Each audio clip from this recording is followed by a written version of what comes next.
And one more, and then we'll have to take a break. Thank you, Mr. Chairman. I know that we talked earlier about a post that Mr. Kennedy had at the beginning of the Biden administration. I just want the record to reflect that that post has not been taken down. So I'm wondering about the extent of censorship when the post is still there. But more importantly, again, I go back to just the fact that we are creating a platform for this kind of discussion, not about the censorship, not about free speech, but the content of some of that speech that we are amplifying in this room. I'm appalled and just so troubled by colleagues that I have to work with, that these are individuals who would bring a witness who's promoted a video that compared the COVID vaccine to the Tuskegee trials. The Tuskegee trials were a very difficult time in Black America, where individuals who were already sick with a disease were then reviewed, experimented on, who already had a disease to see how far that disease went. And making the comparison that manipulates and preys on Black people's feelings about the atrocities of the past in order to prevent them from seeking life-saving vaccines in the present. And knowing that this is dangerous, I cannot also be unaware that this comes from an individual who, by Mr. Roy's introduction, is very smart and understands the implications of this. You know, Mr. Kennedy's own family just decries his stance on vaccines, and families disagree on a lot of things. I got family members that, you know, we all disagree, so that doesn't mean anything. But the fact that he has famously sent a request to a party guest that they had to be vaccinated to come to his party. And I'd like to introduce into the record a letter from Louis Silkin, a law firm representing Mr. Kennedy, which states, as he has stated repeatedly, he vaccinated all his children, and I'd like that to be introduced into the record, but tells the Black community and myself, a mother of 5 Black children, that I should really be careful and not necessarily have the same safeguards to protect my family, my children, from a virus that has killed millions of people because I'm Black.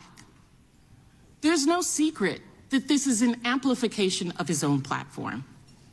You know, I'm not going to talk about the money that's received from the Children's Health Defense, from his anti-vaccine organization that's responsible for a majority of the false information out there about COVID, and the notoriety that's gained from it by manipulating Black and other vulnerable communities to propagate these pseudosciences.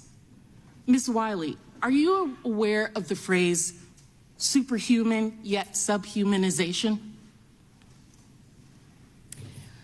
I can't say I'm aware of the phrase. I am aware of the viewpoint.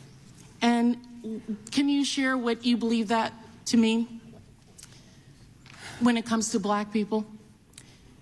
Well, sadly and unfortunately, we have a history in this country where Black people were both by law and by social view viewed as inferior and subhuman, and that there were stereotypes attached to that that includes all kinds of myth about the ability to disregard both the health needs, health conditions, and disparities that exist for Black people and in Black communities, to the detriment not only of the health of people who are Black, but also to public health by not taking good, sound Yes, that, you positions. know, in chattel slavery, you don't have to feed them the same way because they can take it. They can handle that. They don't need as much. Or now with COVID, they've got superhuman genes that they don't need to get the same vaccines in, and they may be more susceptible if you get vaccines. Ms. Wiley, why do you think someone might choose to target the Black community for false health information about vaccines? Well, I can't say that I can sit in a position to explain why anyone would do that. I can only say that for those who wished to prevent people from getting a vaccine, it was very clear that one of the ways in which you could convince people not to is to play on fears that have basis in historic experience, sadly, and frankly, and I can say this personally, speaking from having conversations with friends, with people I worked with family members, who were terrified of whether or not there might be some adverse consequences for them because of the Tuskegee experiments, explicitly referring to times in which Black people had been tested on without their permission or denied access to medical intervention despite awareness that it would be detrimental to their health. That distrust has historical fact. And we have come to a point where, in terms of the COVID vaccine and what we were being told by scientists, including the ways in which both the CDC, the World Health Organization, and others were examining, we're actually putting out factual information both about the degree to which testing and trials before approval had included people who were Black, people who were Asian, and therefore had more basis in fact to be able to state scientifically. Time of the gentlelady has expired. Gentlelady yields back. The gentleman from North Dakota is recognized. Thank you, Mr. Chairman, and I'd like to yield my time to Representative Massey. I thank the gentleman from North Dakota. Wow, the irony and cognitive dissonance from the other side of the aisle. It's deafening. You could cut it with a knife. They are at the same time denying that censorship is occurring, but suggesting that there's more material that needs to be censored. This is a hearing on censorship that began with an effort, with a formal motion from the other side of the aisle to censor Mr. Kennedy. They do not want him to speak, yet that is the topic of this hearing. They have kept him from speaking. A collusion between the government and private organizations. Mr. Kennedy, in your opening statement, you introduced us to this word malinformation.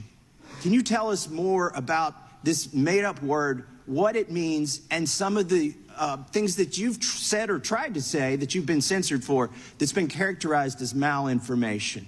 Yes, Congressman Massey, and if by your leave, I'd like to just respond briefly to some of the what I would call defamations that have been just applied to me by the ranking member. I'm happy to talk to you about my opinions on these issues, what you have stated and tried to associate me with through guilt by association is simply inaccurate. Virtually everything, every statement that you just made about me is inaccurate. I have never advised Black Americans not to receive vaccines. At one point you say I'm anti-vax, and that's a bad thing. The other moment you point out that all my children are vaxxed. I'm fully compliant with the vaccine schedule myself, except for COVID. I took flu vaccines for 20 years straight. I have never been anti-vax. I have never told the public avoid vaccination.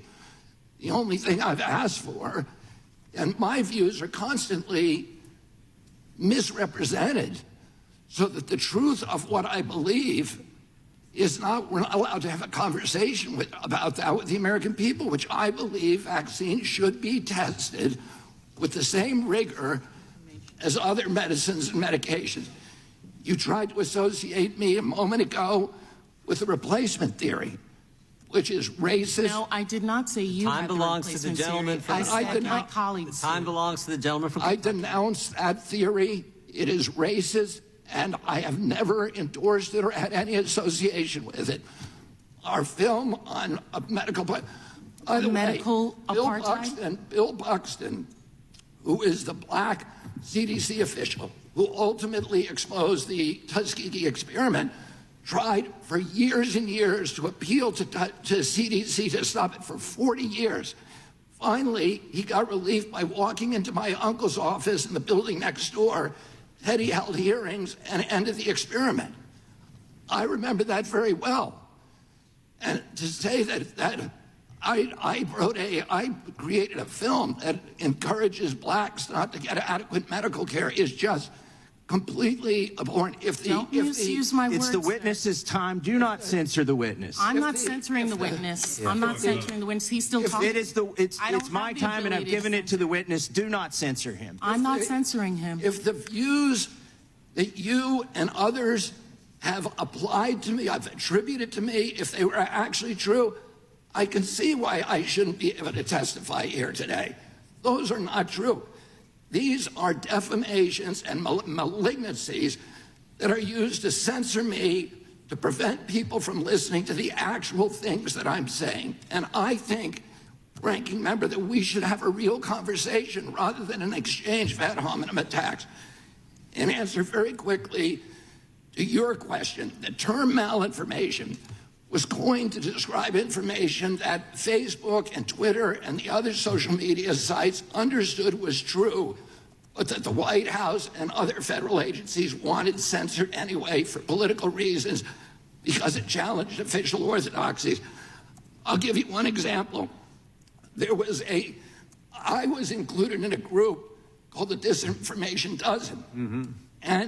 And Facebook and others were asked to censor us, which they did. And by the way, my Heck Aaron post, it was taken down. My whole Instagram account with 900,000 people was taken down because of that. Oh, they knew, Facebook knew that the Disinformation Dozen claim, and what they said was that Disinformation Dozen came from this very shady group called the Center for Preventing Digital Hate in England that's funded by dark money, that should be looked into. They claim that 65% of the vaccine misinformation on the internet was generated by those 12 people. Facebook itself said that is impossible. That is false information. We know that not to be true. And yet, when the White House asked them to censor this Disinformation Dozen, including me, they did it anyway when they knew it to be untrue. My time has expired. I yield back. Gentleman yields back. Mr. Chairman, I have a unanimous consent motion before we head to You see votes. from the gentleman from New York. I would like to introduce page 2 of the transcript of Laura Demlow, where specifically she says, she's asked if someone were to leave here today, were to leave at this interview and were to suggest or imply or state that when you said, quote, the laptop was real, unquote, that it meant that the FBI had affirmatively determined in October 2020 that the laptop belonged to Hunter Biden, that the contents belonged to Hunter Biden, that the contents had not been manipulated in some way, they would be misrepresenting what you said, correct? Answer, they would be misrepresenting what I said because I don't have much knowledge of that. Without objection, I think that's already been introduced, but without objection, we'll do it again. Sorry, it's page 55. We stand in recess for approximately 45 minutes, and we'll be back and right back at it. Thank you all.